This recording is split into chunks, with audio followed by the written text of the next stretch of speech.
So I've got it set up in the rack here. You can see it's just a tiny little 2 HP strip.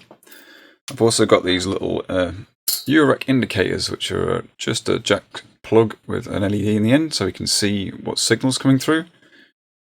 So let's take an output from LFO. I've got a square wave LFO flashing away here, and then like a logarithmic one. So let's plug that into the top and plug this indicator into one of the sockets below. And it's off because this switch is off. So because this is a switched multi, we can switch the signals on and off. So that is this square signal here you can see. And this gets copied down onto this socket, and this socket until we plug something in here. So red would be this logarithmic output, and then we're getting that response, which is different. But this one remains. So again, this is switchable. So if we want to turn that off, we can. With this being a passive circuit, we can use those sockets whichever way we want to. So if I plug these two into that one, we're going to get a mix of those two signals coming out of this socket. So that is a mix of those two LFO shapes. So as an example, I've got the first LFO shape going to the top and the second LFO shape going to the bottom. And we can use the switches to switch these modulation sources on and off. So if I run them into an oscillator, we'll be able to hear what that's doing.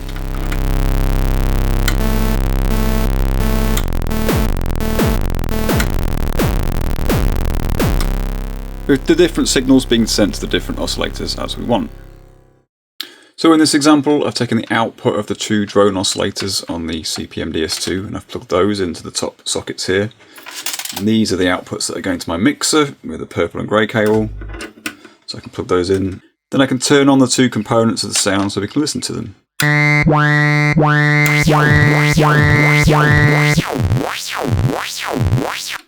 So we can use it for audio mutes during a performance or just to check parts of our sound during sound design.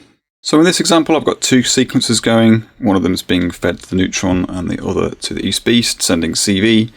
But our gate signals are running through the SMULT, so I can turn them on and off. So you can see I've got gate out here running to here, and the red cable goes to the East Beast. So when I turn this on, that sequence will play.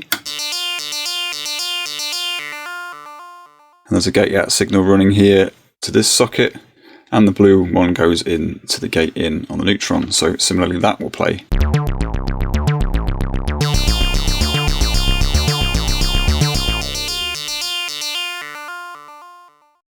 So that's another way we can mute parts of the sequence using gate signals.